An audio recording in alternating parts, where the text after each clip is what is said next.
Hey everybody, welcome back to Breakfast with Bob. My name is Bob Babbitt. We are at Challenge Daytona in the PTO 2020 Championship. We're brought to you by Captiva Spine, John Hall Chevrolet, USA Triathlon, Foundation Risk Partners, and the PTO, the Pro Triathletes Organization.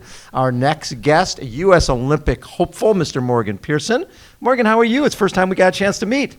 Yeah, I'm doing great. Thanks. How are you? Thanks so much. You want to be real close with the mic. There Okay. you go. Yeah, Right there is sorry good. about that. So from New Vernon, New Jersey, and then you end up out at University of Colorado Boulder. Were you always more of a runner growing up? What was your sport?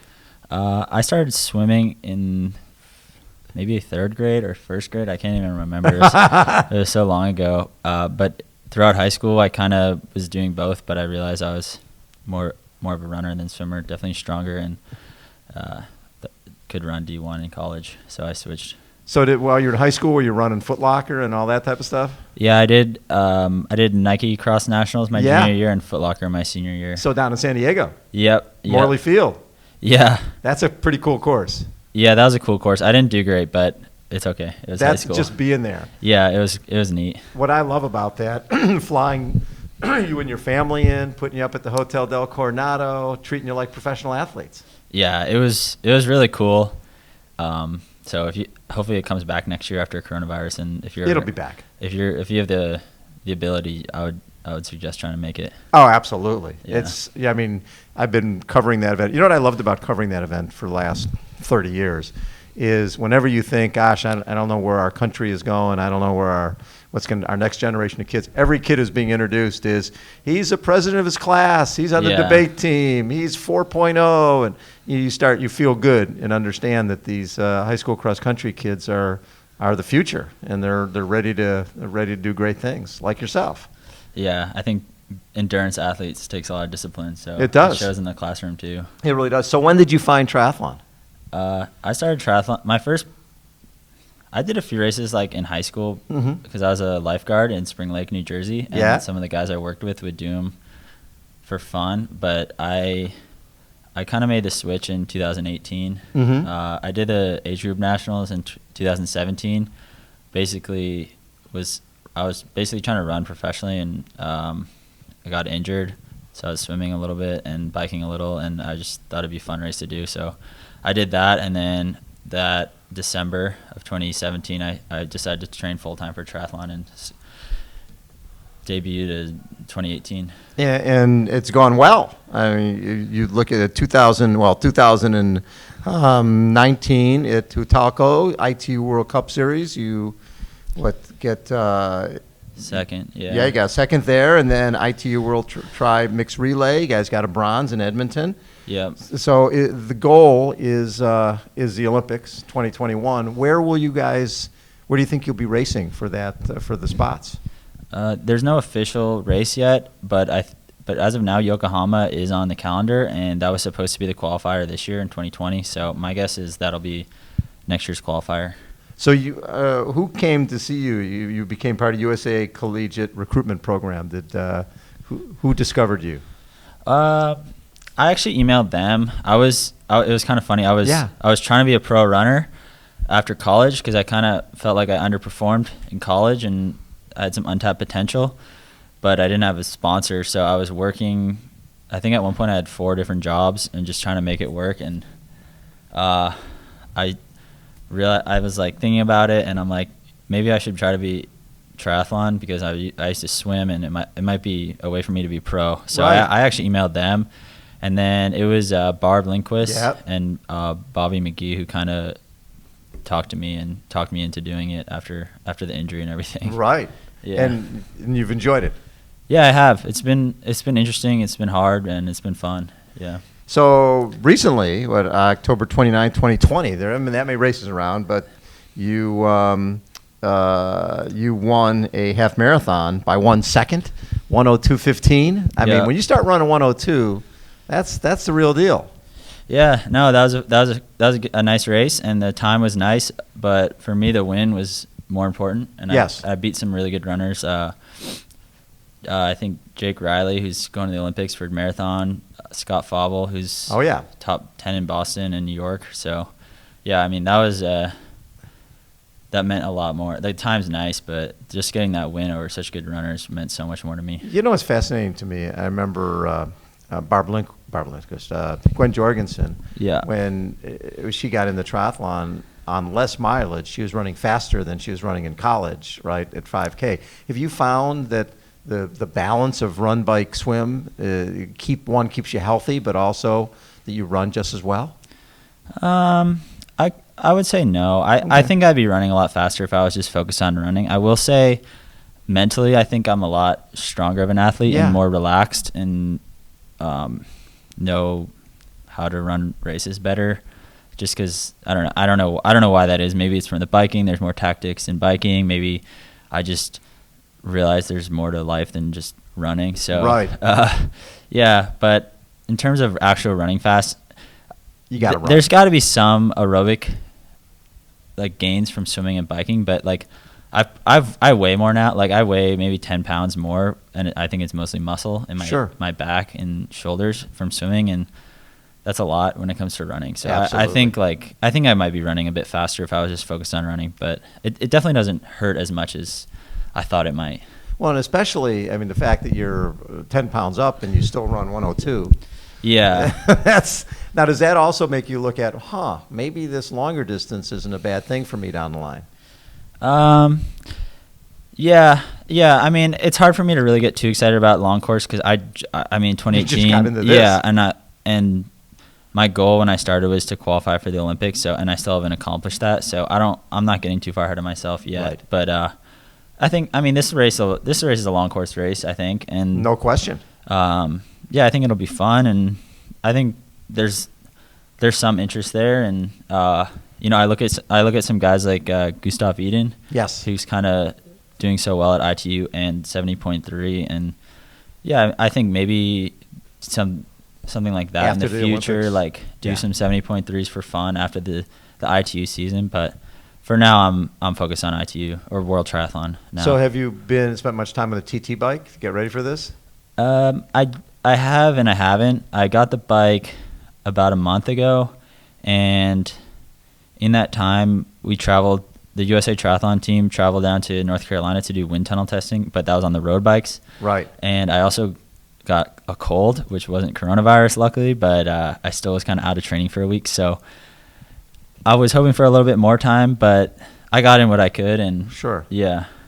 What the idea of racing? I mean, you haven't raced most of these people, right? Right. You got, Lionel Sanders and all these Ironman guys. Plus, you've got Javier Gomez and Alistair and Johnny and all those characters. You excited about going up against those guys on this course this weekend? I don't know if excited is the right word. I'm more nervous. I'm pretty nervous because actually I want to do well. I didn't come here just for the experience and right. for the what is the 2,500 if you get 60th place. Yeah. I want to do well and represent ITU and USA and myself in the best way possible. But so I'm nervous, but I think I think everyone's nervous. The ITU guys are nervous because it's an unknown, and the long course guys are nervous because they're racing guys that they don't normally race, and that's their unknown.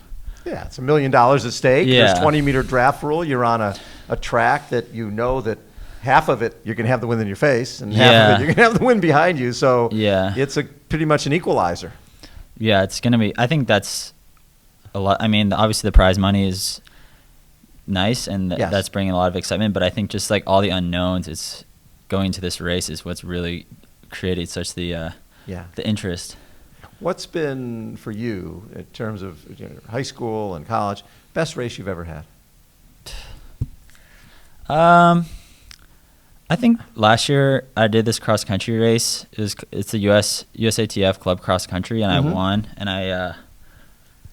that was a really important race for me because I finished the ITU season and I got a 5th at a World Cup, and then I got a 3rd, and it was a solid finish, but I just felt like I wasn't mentally all there. I was not fighting to the end, and I really put a lot of pressure on myself in that cross country race to like be mentally really strong, right, and mentally just there. And I mean, I ended up taking the lead with with 6K to go in a cross country race, and I basically was by myself for this last half of the race, and it was just like, it was definitely mentally one of the stronger races I've had.